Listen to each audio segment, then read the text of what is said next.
अगर orthophosphoric acid से तीनों H+ निकाल दें तो क्या बनता है? तो बनता है PO4 3- फॉस्फेट आयन। क्या ऐसे ही तीनों H+ निकालकर H3PO3 से हम PO3 3- बना सकते हैं? नहीं बना सकते।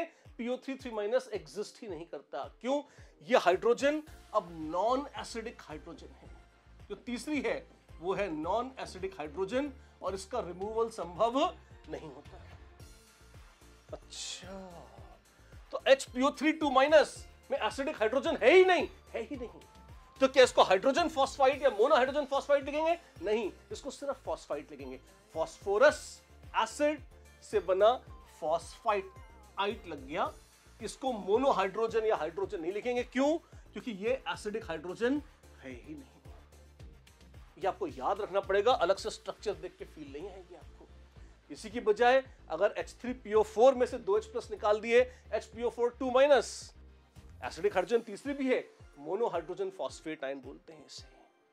अच्छा, और इसी की बजाय अगर आप इसको देखें, H3PO4 में से एक H+ निकाला, H2PO4-, सिंपल केस था, इसमें कोई गड़बड़ नहीं है, डाइहाइड्रोजन फॉस्फेट आयन सही है। लेकिन अगर H3PO3 में से एक H+ निकाला तो अब इसे डाइहाइड्रोजन नहीं कहेंगे। क्यों? ये तो खुद ही डायप्रोटिक एसिड था, एक H+ निकल गया तो सिंपली हाइड्रोजन फॉस्फाइट आयन। इसमें दो हाइड्रोजन जो हैं ये दोनों एक जैसी नहीं है, एक एसिडिक हाइड्रोजन है और दूसरी नॉन एसिडिक हाइड्रोजन है।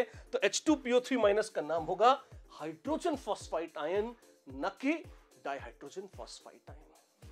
तो मेरे साथ एक बार फिर ध्यान से देखिए, H3PO3 phosphorous acid, yes, डायप्रोटिक acid है, ध्यान रखिएगा, बहुत इंपॉर्टेंट है, बहुत एग्जाम्स में पूछा जाता है। और इसमें जब एक H+ छोड़ देगा बनेगा H2PO3-, ये क्या होगा? ये होगा हाइड्रोजन फॉस्फाइट आयन। अगर 2 H+ निकाल दें बनेगा HPO3 2-, ये है फॉस्फाइट आयन। और तीनों हाइड्रोजन तो निकालना संभव ही नहीं है, निकलती ही नहीं है इसकी।